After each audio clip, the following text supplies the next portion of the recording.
Chapter 6. Echoes of the Past. The shop, once Alistair's quiet sanctuary, had become a battlefield. The desire was no longer for peace, but for survival. Cloaked figures of pure void flowed through the blasted-out windows, their forms absorbing the warm lamplight, their presence a chilling poison to the very air. In the suffocating silence of his mind, Alistair felt a singular, desperate goal sharpened to a point: protect Ignis. Concord Protocol state we contain and neutralize, Allura said, her voice tight with adrenaline. She stood back to back with him, her rigid training a surprising anchor in the chaos. Wards up. She thrust her hands forward, weaving glowing silver wounds in the air. A shield of shimmering force erupted between them and the advancing creatures. It was a textbook defensive matrix, powerful and precise. The first shadow creature slammed into it, and the shield held, but buckled, the silver light flickering as its energy was devoured. Alistair didn't waste time on shields. His action was more fundamental. As a second creature flanked Allura's ward, he simply raised a hand. He didn't cast a spell, he edited reality. He plucked the creature from its position and shunted it 2 seconds into the past.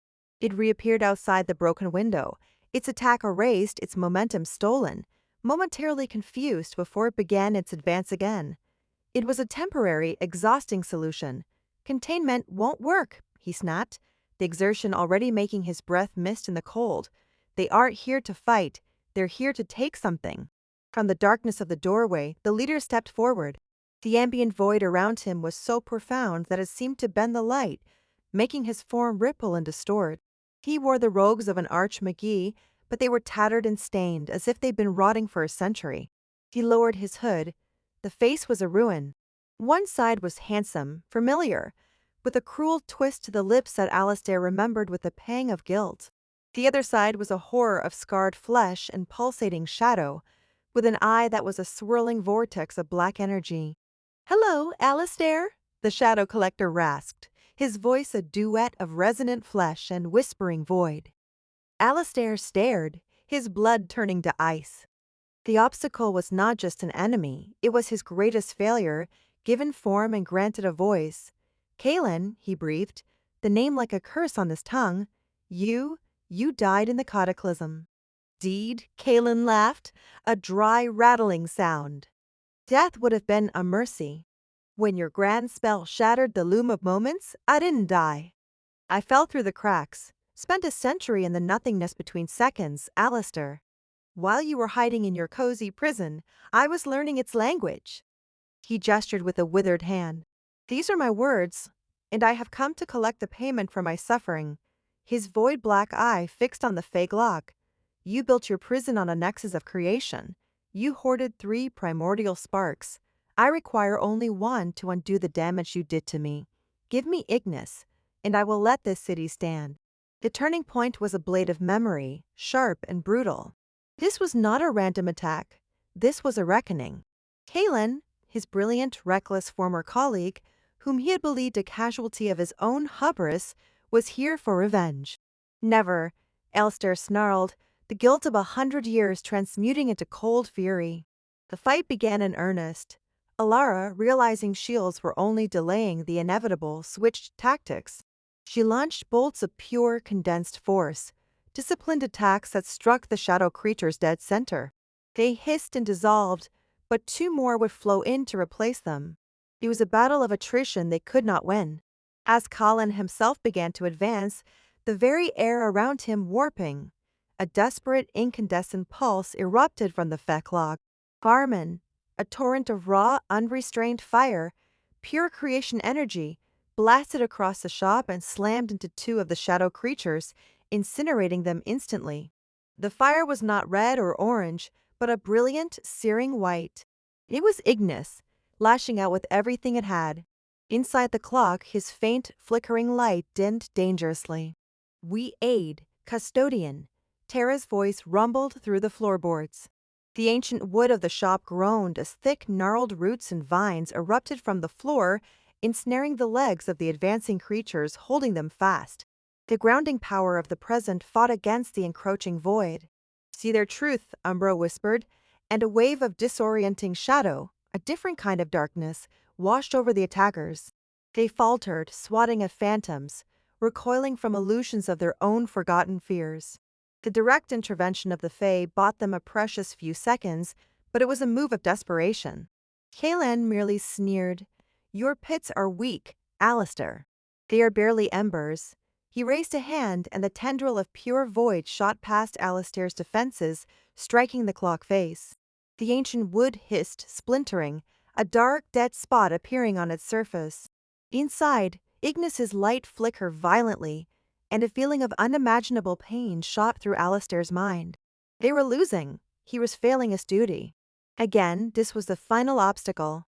His power, throttled by his exile, was not enough. The Fae were too weak. Alara was outmatched. To win, he needed more than a clever trick of time. He needed overwhelming power. He needed to reignite the sun. He looked at the phoenix ember in his hand, its golden warmth a stark contrast to the encroaching cold. The ritual he prepared was to use it as a simple spark plug. But that wasn't enough now. Kaelan's void was too strong. He needed to turn the spark into an inferno. The terrible choice, clear and absolute, presented itself. He could fight on, and inevitably watch Kaelan rip Ignis from the clock, breaking the Fae, the anchor, and the city forever. Or he could pay a different price. He met Alara's eyes.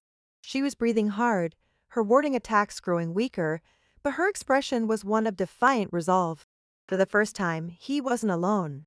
And for the first time in a century, he knew what he had to do. Not for atonement, but because it was right, he abandoned the fight and sprinted for the clock. "Alara, buy me 10 seconds," he yelled. She didn't question him. She planted her feet and unleashed a furious volley of concussive blasts, forming a temporary wall of destructive force. Galestier reached the Fae clock. He didn't try to open its arcane locks. He slammed his fists into the damaged face, shattering the crystal and wood. He ignored the splinters that sliced into his skin, reaching into the clock's inner workings. Into the heart of the temporal mechanism, he shoved the phoenix ember into the cradle of the silent pendulum. Then, he made the sacrifice. He pressed his other hand, the one with the blazing silver runes of his own power, against the ember. He closed his eyes, not against the blinding light, but against the searing pain. "Ignis terra umbra," he whispered. "Take it." He didn't just offer the ember's power. He opened the floodgates of his own life force. He pushed his own vitality, his own essence, decades of his unnaturally long life into the ember. The silver tattoos on his arm erupted in a blinding nova of light, pouring into the golden heart of the crystal. It was a torrent of pure time, of life given willingly. The result was a cataclysm. The phoenix ember, supercharged with the life force of an arch-McGree, detonated in a silent explosion of golden temporal energy. Talker, a single booming sound echoed, not in the air, but in the soul of everything in the room. The great pendulum swung, not with the gentle grace of a clock, but with the unstoppable force of a tidal wave. A wave of pure restorative time washed through the shop. The gnarled roots retreated into the floor. The illusions of shadow evaporated. The mundane clutter of the shop, chipped teacups, dusty portraits, brass candlesticks, was momentarily restored to its pristine original state before settling back into comfortable age. Kaelan screamed, not in pain, but in outrage, as the wave of pure creation washed over him. His void, twisted flesh sizzled, unable to exist in the same space as such potent life. The shadow creatures dissolved into harmless dust. "You cannot erase me again, Alistair," he shrieked as the golden light enveloped him. "I'm not erasing you," Alistair said, his voice strained, sweat beading on his brow as he poured more of himself into the clock. "I'm mending you." The wave of temporal energy didn't just banish Kaelan. It slammed into him, stabilizing him, healing the worst of the void's corruption even as it rejected him. He was cast backward out of the shop, his form solidifying, the screaming vortex in his eyes shrinking to a pinprick of darkness before he vanished into the rainy night. Vanished, healed perhaps, but gone. The light faded. Alistair collapsed to his knees, his arm dropping from the clock, his breathing ragged.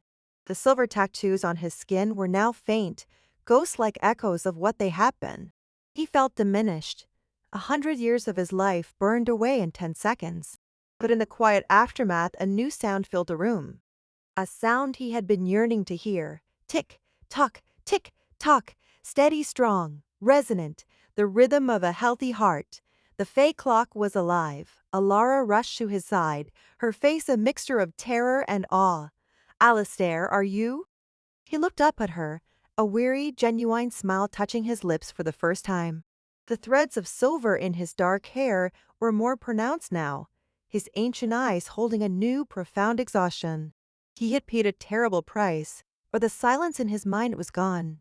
And in its place, the steady, reassuring tick-tock of trouble finally contained. For now,